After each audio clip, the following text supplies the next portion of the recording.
Централен дневник во 20 часот на К1 телевизија. Добро вечер. Во него донесуваме најнови информации од регионот Македонија и светот. Останете со нас, започнуваме веднаш по најавата за настаните кои го одбележаа денешниот ден.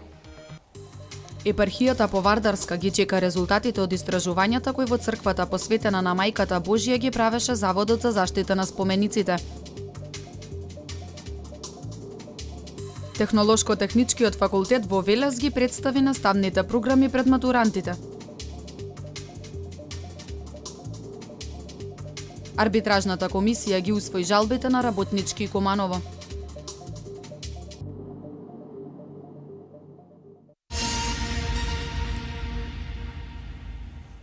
Ке се менуваат ли податоците на Повардарската епархија за црквата посветена на Мајката Божија во манастирот Свети Димитрија?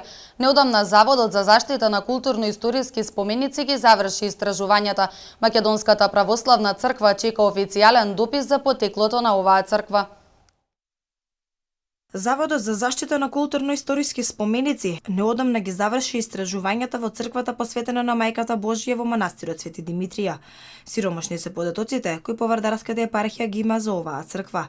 Тие се уште немаат официјални податоци за потеклото на истата. Од Повардарската епархија велат дека доколку се воспостави дека истата датира од многу поодамна, тие нема да бидат изненадени, затоа што поголемиот дел од црквите во Велес и во Македонија се изградени врз стари темели на базилики и цркви. Она што досега го најдоа неофицијално, значи ние официјален документ се уште немаме од Заводот за заштита и го чекаме во секој момент. Можете и самите да видите од снимките и од она што веќе е приложено. Во припратата започна работа и скупување и навистина е најден поранешен период, меѓутоа тоа не е ништо ново во крилото на црквата. Велешани го празнуваат првиот петок по Великден или источен петок Балаклија. Река народ денеска ќе го посети манастирот Свети Димитрија и ќе се поклонат на Мајката Божија. Со овој празник и се оддава признание на Мајката Божија. На овој ден луѓето ги посетуваат изворите, ги мијат лицето и очите или пак 3 пати преку себе префрлаат вода од изворите. Уште од 1880 година па навака имаме податоци дека Велешани на ова место, на ова свето место, доаѓале во прегвечерието на четвртокот, односно во првиот петок кога ја празнуваме Мајката Божја. Овој храм, оваа манастирска црква била посветена на Мајката Божја и токму тоа е денешниот празник, единствената која што е достојна да биде славена. На влезната врата од храмот може да се забележи икона која до појасот стои Свети великомаченик Димитрий, на кој е посветен манастирот, а од појас нагоре со постар фреско живопис Мајката Божја.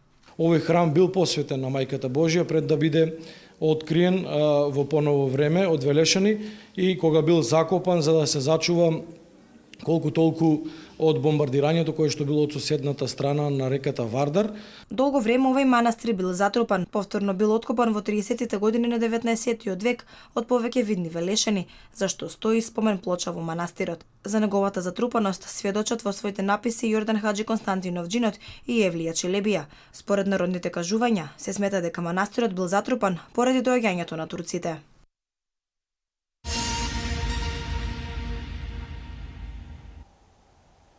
Вистината за Македонија не се базира врз основа на монтирани снимки и разговори што се стекнати на нелегален начин, туку вистината е она што реално се случува на терен, а тоа се реални проекти од кои се создадени околу 170.000 нови работни места, изградени и рехабилитирани регионални и локални патишта, обновени се 2 аеродроми, изградени се 70 училишта, реконструирани 350.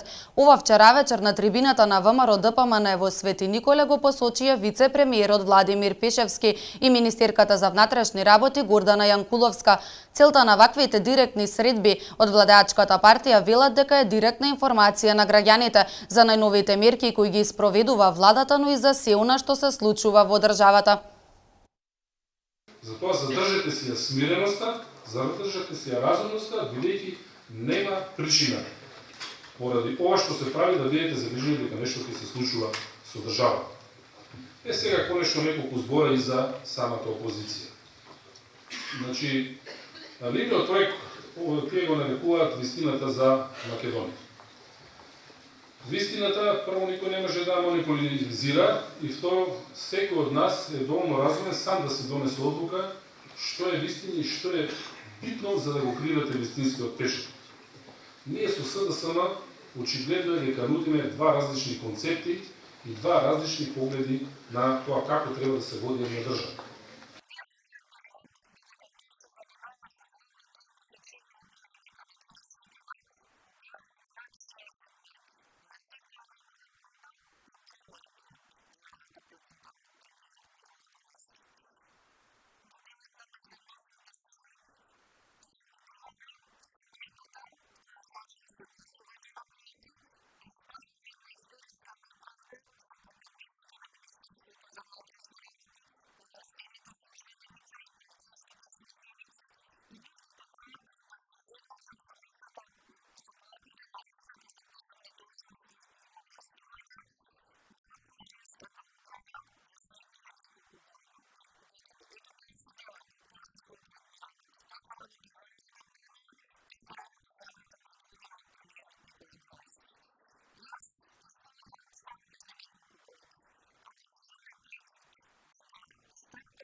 Фондот за здравствено осигурување е една од најтранспарентните и најотворени институции во државата.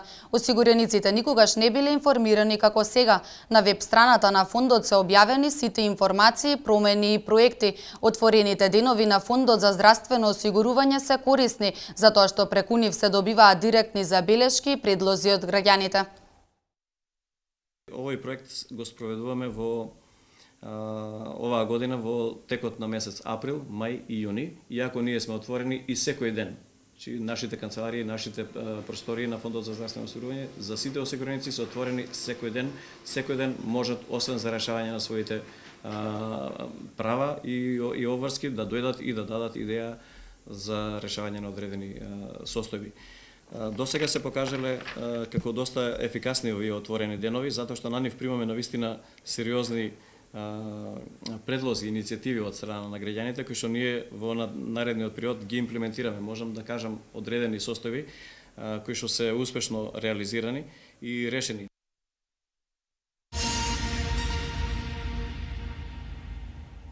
Во Храмот на културата Јордан Хаџи Константинов Џинот во Велес е отворен саем на книга. Овие 3 дена сите љубители на убавиот збор ќе имаат можност да ја дополнат својата домашна библиотека и да го посетат саемот на книгата на издавачката куќа Матица Македонска. Овој саем е организиран во рамките на проектот Велес град на културата. Да читаме повеќе за да бидеме подобри луѓе. Мудроста од книгите да ја претучиме во нашето секојдневие. Секој човек носи роман во себе, а пишаното и прочитаното остануваат за секогаш. Ова се дел од пораките на саемот за книга кој беше отворен денеска во Храмот на културата Јордан Хаџи Константинов Џинот во Велес. Овие 3 дена сите поклоници на убавиот збор ќе имаат изворедна можност да ја дополнат својата домашна библиотека и да го посетат саемот на книга на издавачката куќа Матица Македонска. Идејата е турнеја на книгата Да за книга, колку повеќе зборуваме за книгата, толку подобро општество ќе имаме. Од многуте анализи и истражувања што се направени во клубот, резултатите покажаа дека после Битола Велес има капацитет книжевен. Во градот на книгата, градот на Рацин и Прличко, деновиве ќе биде презентирана најголемата концентрација на книжевни дела. Со секоја купена книга, издавачката куќа Матица ќе донира по еден примерок на локалната библиотека Гоце Делчев. Директорот Крајчев ја изрази својата благодарност и рече: Ние сме благодарни и ги повикуваме граѓаните да дојдат да го посетат овој сајм на книгата и да практично со инвестирање во книгата да инвестираат и во локалната библиотека Гоце Делчев. Романи, раскази, психолошки, љубовни книги, белетристика, историски дела, книги за деца, преводи на дела од европски и американски автори и голем избор по сечи вкус ќе се продаваат по популарни цени. Настанот е поддржан и од локалната самоуправа на општина Велес. Овие неколку дена велешани ќе имаат можност да се дружат со книгата и тоа со најновите изданија на Матица Македонска. Со ова мислам дека ќе биде проширен и дооформен капацитетот, културниот капацитет и на градот и на ова установа од делот на културата. Со цел популаризација на книгата и привлекување на вниманието на пошироката јавност, директорот на театарот најави дека овие 3 дена фоајето на театарот ќе биде местото со најголема книжевна понуда, каде љубителите на пишаниот збор ќе можат да се дружат со книгите и да купат книга по сопствен вкус. Сите љубители на книгата ги повикувам да купат книга, да ја поддржат оваа акција и да го почувствуваат задоволството од држењето на книгата в раце, да го остават компјутерот на кратко, можеби на 2, 3, 5 или 15 часа. Во деновите на саемот на книга, сите посетители ги очекуваат најновите изданија на издавачката куќа Матица Македонска, со дела кои се продаваат по саемски цени и попусти од 10, 20, 30 па дури и 80%. Саемот на книга ќе биде центар на случувањата во Велес и регионот. Од денеска до сабота овој саем ќе биде отворен во периодот од 10 до 22 часот. Овој саем е организиран во рамките на манифестацијата Велес град на културата, заедно со театарот Јордан Хаджи Константинов Джинот и општина Велес.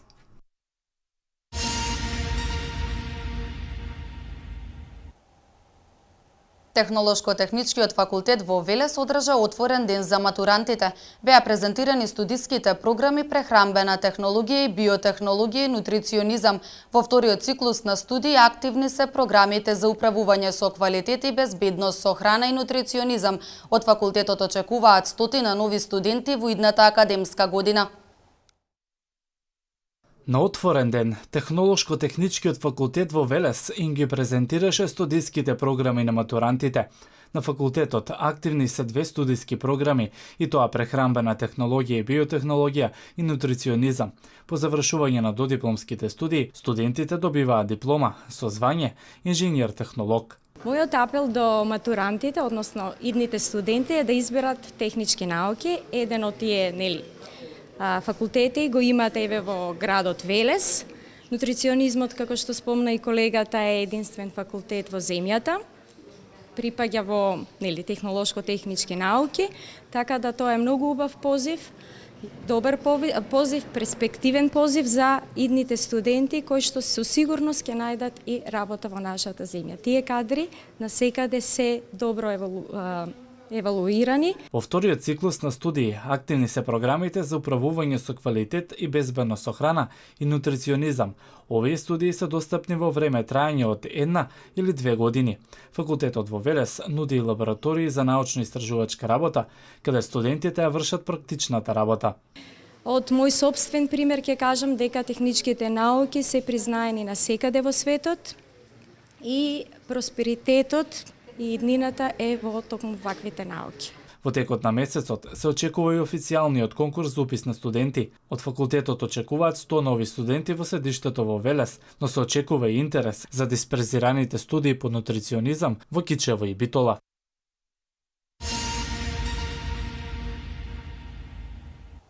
А гостин во дневникот во 16 часот и 30 минути беше Александар Савевски, председател на студентскиот парламент на Технолошко-техничкиот факултет. Во продолжение погледнете дел од разговорот. Се понудија две мерки за студентите. Најпрво доделување на вредностни бонови, ваучери за набавка на таблет, а потоа и најновата информација за студентите, која што исто така беше позитивно прифатена, односно покачување на стипендиите за 10%. Од она што можам да го забележам и на факултетот во изминатиот период, бидејќи активен е конкурсот за аплицирање за добивање на ваучери, има интерес од страна на студентите, се интересираат на кој начин да ги подготват документите и каде треба да се достават, така што ќе искористат исто и оваа мерка во голем процент од студентите, се разбира оние студенти кои што за прв пат запишаат трета и четврта година.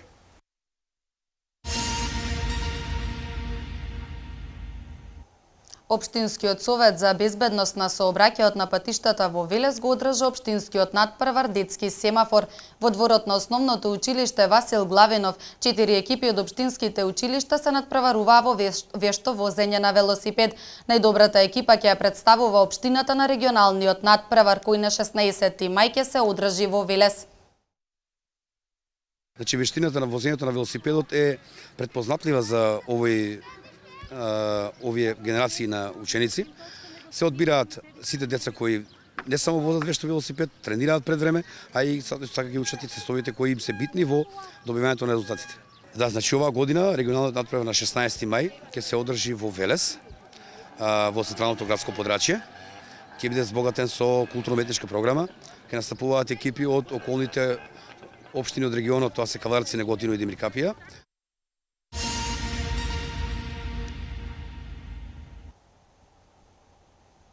Денес во Скопје започнува регионална конференција за вработување со тема создавање нови работни места. Даниел Денковски од Куманово го доби признанието најдобар млад научник за 2014 година. Во собранието се донесе последниот закон за почеток на проектот Македонија вработува. Вести од Македонија.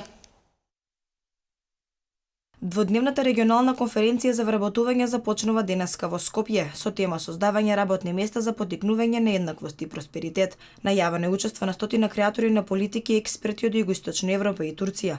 На конференцијата ќе се разговара за тоа како да се реши кризата со невработеноста во регионот и стимулирање на економски раст, кој ќе создава повеќе и поквалитетни работни места. Конференцијата е организирана од Програмата за развој на Обединетите нации и Меѓународната организација на трудот.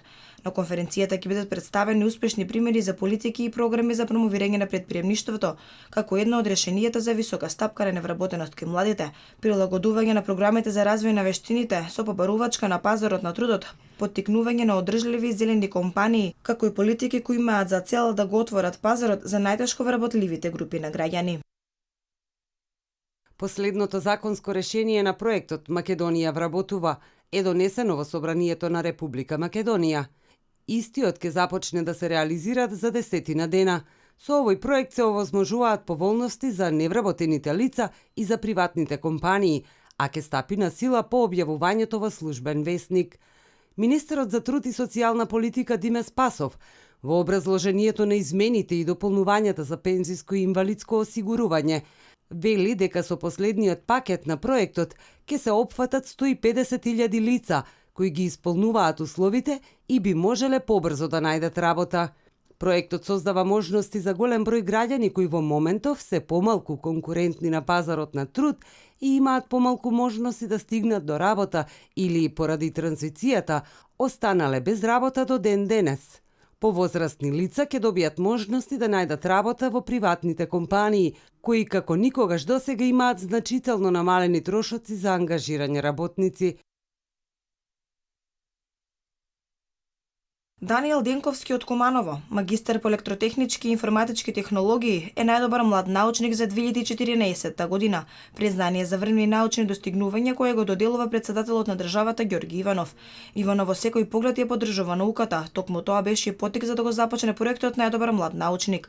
Инвестирањето во науката, според Иванов, не е трошок, туку влог во развој на државата. Признанието се доделува 5-та година со цел да се поттикне развојот на научната и истражувачката мисла, со особен акцент на младите македонски научници до 30 годишна возраст.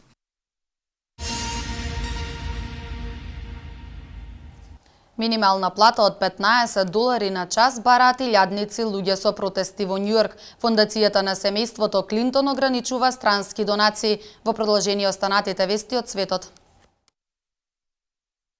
Илјаници луѓе протестираа во Њујорк со барање за минимална плата од $15 на час. Во повеќе од 200 градови во САД се одржаа демонстрации. Една од набројните беше во Лос Анџелес, каде што илјаници работници од продавниците Walmart и синџирите за брза храна излегува на улиците. Во демонстрациите во Њујорк се вклучија помеѓу 10 и 15.000 луѓе. Протестираа и аеродромските работници, болничкиот персонал, градители и други. Според демонстрантите, при сегашната стапка од $8.75 е невозможно да се живее достоинствено во големиот американски град. Според организаторите на протестите, ова е најголемата мобилизација на работници со минимална плата досега. Фондацијата на семејството Клинтон соопшти дека ќе ги ограничи донациите од владите на 6 држави, откако Хилари Клинтон одлучи да се кандидира за председателските избори во САД, пренесуваат британските медиуми. Австралија, Канада, Германија, Холандија, Норвешка и Обединетото кралство се земјите кои ја финансираат дејноста на фондацијата во областите како што се климатските промени или економскиот развој. Фондацијата вети дека 4 пати годишно ќе ги објавува имењата на своите нови донатори. Хилари во неделата се повлече од управниот совет на фондацијата, кога соопшти дека ќе се бори да стане кандидат на Демократската партија за председателските избори во САД во 2016 година. Израелците со 2 минути молк и завивање на сирените го одбележуваат денот на сеќавањето на 6 милиони евреи убиени во Холокаустот за време на Втората светска војна, а по повод сеќавањето на нацистичките жртви во Меморијалниот музеј на Холокаустот, Јад Вашем положени се венци. Израел традиционалниот годишен ден на сеќавањето на Холокаустот го одбележува од заоѓањето на сонцето во среда до заоѓање на сонцето во четврток. Па така во средата сите радиски и телевизиски канали ги започнаа емитирањата на своите програми со сеќавање на преживеаните и документарни и играни филмови за геноцидот. Во Полска илјадници млади евреи од целиот свет ќе учествуваат во традиционалниот годишен марш на живите. 3 километри долгата поворка која се движи меѓу концентрационите логори Аушвиц и Биркенау. Еврејската заедница во Република Македонија и Фондот на Холокаустот на евреите од Македонија го одбележаа Јом ха-Шоа, национален комеморативен ден на Холокаустот и херојството на државата Израел. Овој ден се одбележува во сеќавање и на востанието на евреите во Варшавското гето во 1943 година, како и комеморативен ден на 6 милиони евреи убиени во Холокаустот.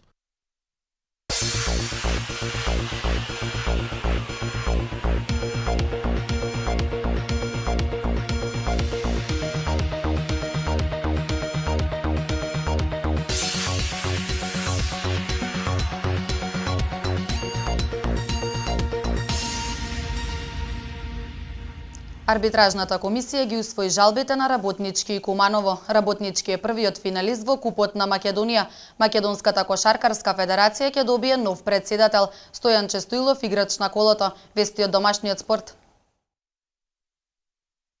Арбитражната комисија на Македонската кошаркарска федерација ја усвои жалбата на кошаркарскиот клуб Работнички, поднесена против одлуката на комисијата за надпреварување, со која најтрофејниот кошаркарски клуб беше исклучен од тамошното надпреварување.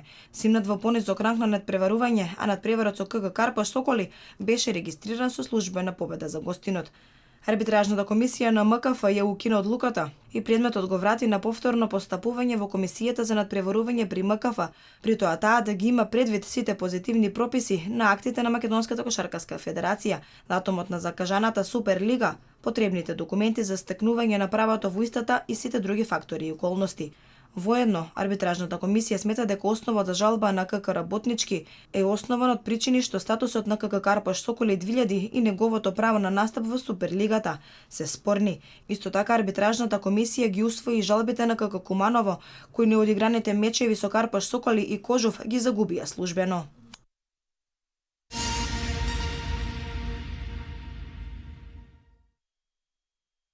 Македонската кошаркарска федерација закажа собрание на кое ќе избере нов претседател. Настанот, кој веќе е најавен на официјалната веб страна на Македонската кошаркарска федерација, ќе се одржи на 27 април во 18 часот во хотелот Александар Палас. Новата изборна седница ја закажа сегашниот претседател на МКФ Даниел Димевски.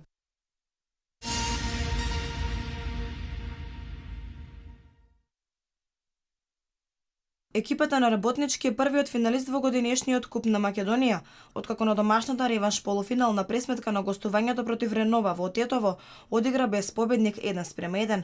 На вториот полуфинален дуел пеналите ќе го одлучуваат падникот во финалето, откако Хоризонт Турново славеше против Тетекс по регуларниот дел со 2:1, анулирајќи ја еднакво предноста на штоферите од првиот надпревар. На дуелот во Тетово Работнички успеа да ја зачува предноста од 2:1 од првиот дуел. Денеска се случи во второто полувреме. Романтичарите први дојдоа до водство во 70-та минута со голот на Кире Марковски, а Ренова едноставно успеа преку Гафури во 86-та минута да го изравни резултатот.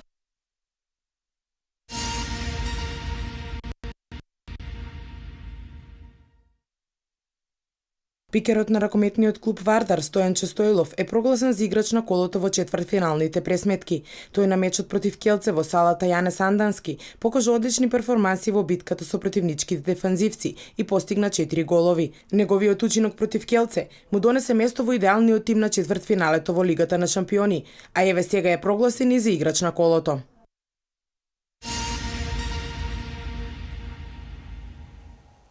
Бруклин во последниот меч од регуларниот дел на сезоната славеше над Орландо. Фудбалерите на Барселона и Порто стекнаа предност од 2 гола во првите четвртфинални надпревари. Блескава партија на Георгиевски за Тулус. Во ноќите помеѓу средата и четвртокот заврши регуларниот дел од сезоната во НБА лигата. Конференциските титули ги освоија Голден Стейт на западот и Атланта на истокот, а во последните надпревари пласман во плейофот изборија Бруклин и Њу Орлеанс. Бруклин во последниот меч од регуларниот дел од сезоната славеше над Орландо со 101:88, а до 8-та позиција во источната конференција стигна благодарение на поразот на Индијана од Мемфис. Бруклин во првото плейоф коло ќе игра против Атланта. Во западната конференција Оклахома славеше ке Минесота со 138:113, но во исто време победа забележа Њу Орлеанс и тоа против актуелниот првак Сан Антонио со 108:103. Ова им донесе пласман во плейоф надпреварувањето.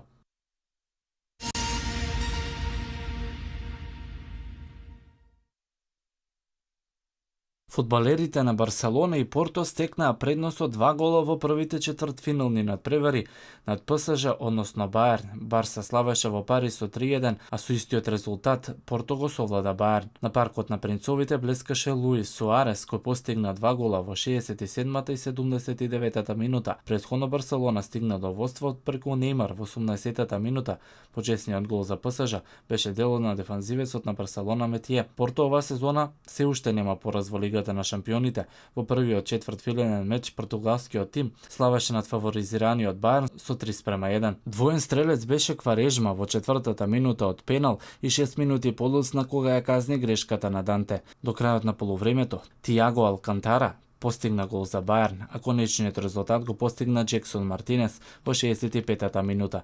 Реванш над прварите во Барселона и во Минхен ќе се одиграат на 21 април.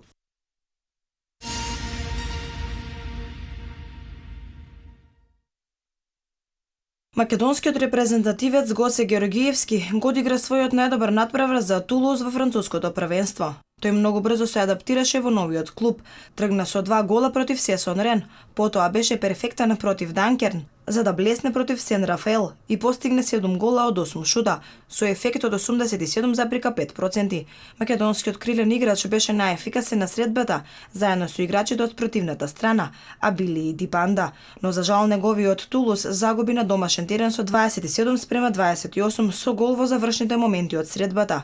Тулус со 14 освоени бода се наоѓа на 12-та позиција во францускиот шампионат, кој брои 14 екипи.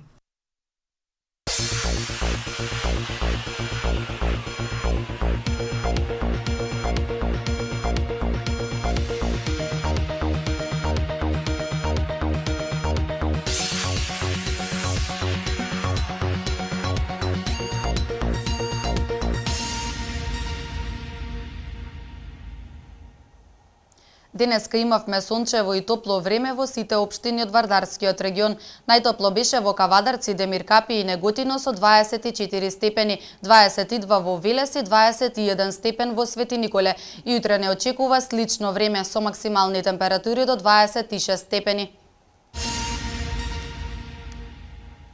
Со оваа информација го завршуваме дневникот. Имајте пријатна вечер.